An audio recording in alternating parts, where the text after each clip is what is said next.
നമസ്കാരം. Tirurangadi today news അപ്ഡേറ്റ്സിലേക്ക് സ്വാഗതം. സ്വർണ്ണ സമ്പാദ്യം ഇനി തൂബയ്ക്കൊപ്പം 40ാം വാർഷികാഘോഷത്തോടനുബന്ധിച്ച് നഞ്ചിപ്പിക്കുന്ന ഗോൾഡൻ സ്കീമുകൾ. മാസ നിക്ഷേപ പദ്ധതി മുതൽ പ്രത്യേക മംഗല്യാൻ സ്കീമിലൂടെ പണിക്കൂലിയില്ലാതെയും പണിക്കൂലിയിൽ കിഴിവുകളോടെയും രജിസ്റ്റർ ചെയ്യാനും കൂടുതൽ അറിയാനും 9084 നിങ്ങളുടെ ഇഷ്ട സ്വർണ്ണമണിയാം ഇഷ്ടം പോലെ. തിരൂരങ്ങാടി നഗരസഭ വയോജനങ്ങൾക്കായി നൽകിയ കട്ടിൽ ഗുണനിലവാരമില്ലാത്തതാണെന്ന് പരാതി. നഗരസഭയുടെ 2023-24 വാർഷിക പദ്ധതിയിൽ ഉൾപ്പെടുത്തി വയോജനങ്ങൾക്കായി നൽകിയ കട്ടിലിനെതിരെയാണ് ആരോപണം ഉയർന്നിരിക്കുന്നത്.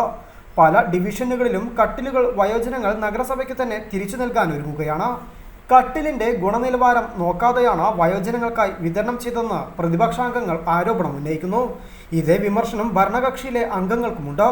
പല ഡിവിഷനിലെയും അംഗങ്ങൾ ഗുണനിലവാരമില്ലാത്ത കട്ടിൽ ആയതിനാൽ വിതരണം ചെയ്തിട്ടില്ല. മാർച്ച് മാസത്തിൽ വിതരണത്തിനെത്തിച്ച കട്ടിലാണ് ഗുണനിലവാരമില്ലാത്തതിന്റെ പേരിൽ നഗരസഭയിൽ കെട്ടിക്കിടക്കുന്നത്. കൂടാതെ കട്ടിൽ വാങ്ങിച്ചവർ അത് തിരിച്ചു നൽകുവാനും ഒരുങ്ങുകയാണ്. സാമ്പിൾ കാണിച്ച കട്ടിലല്ല പിന്നീട് തന്നതെന്ന് നഗരസഭയിലെ ഇടതുപക്ഷ കൗൺസിലർ സഹീർ പറഞ്ഞു.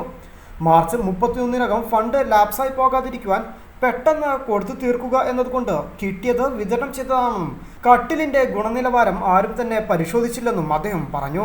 വയോധികർക്ക് വേണ്ടിയിട്ടുള്ള കട്ടിലാണിത്. പക്ഷേ ഇത് പുവർ ക്വാളിറ്റി, ഏറ്റവും ലോ ക്വാളിറ്റിയിലാണ് തോന്നുന്നത് ഈ കട്ടിൽ വന്നിട്ടുള്ളത്. നിങ്ങൾക്ക് തന്നെ അറിയാം, ഞാൻ പറയേണ്ട ആവശ്യമില്ല, നോക്കിയാൽ മതി.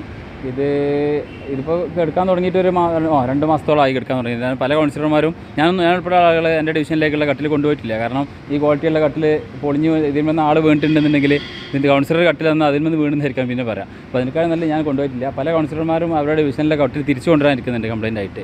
അപ്പോൾ ഇത് ഒന്നാമതിന് കാര്യം എന്ന് വെച്ചാൽ നമുക്ക് സാമ്പിൾ കാണിച്ച് തന്ന പ്രൊഡക്റ്റ് അല്ല വന്നതെന്നുള്ളതാണ്. അപ്പോൾ അത് ഉത്തരവാദിത്തപ്പെട്ടവർ അത് ആ സമയത്ത് ശ്രദ്ധിച്ചിട്ടില്ല. പിന്നെ ഈ മാർച്ച് 31-നകം വിതരണം ചെയ്യാനുള്ളത് കാരണം പെട്ടെന്ന് അവർ കൊടുത്തു തീർക്കുക എന്നുള്ളത് മാത്രമേ ചിന്തിച്ചിട്ടുള്ളൂ. പക്ഷേ കൊടുത്തു തീർക്കുക ഒരു ആളുകൾ ഒന്നുമില്ലെങ്കിൽ ഇവിടുന്ന് പിന്നെ മുനിസിപ്പാലിറ്റിൻ്റെ മറ്റേ അറ്റത്തേക്ക് പിന്നെ വണ്ടി വിളിച്ച് കൊണ്ടുപോകണമെങ്കിൽ അതിനൊരു എക്സ്പെൻസ് ഉണ്ട്. അതിനിപ്പോൾ തിരിച്ചു കൊണ്ടുവരണമെങ്കിൽ അത് വേറെ എക്സ്പെൻസ് ഉണ്ട്. ഈ സാധുക്കളെ സംബന്ധിച്ചിടത്തോളം അതിനൊരു ബുദ്ധിമുട്ടാണ്.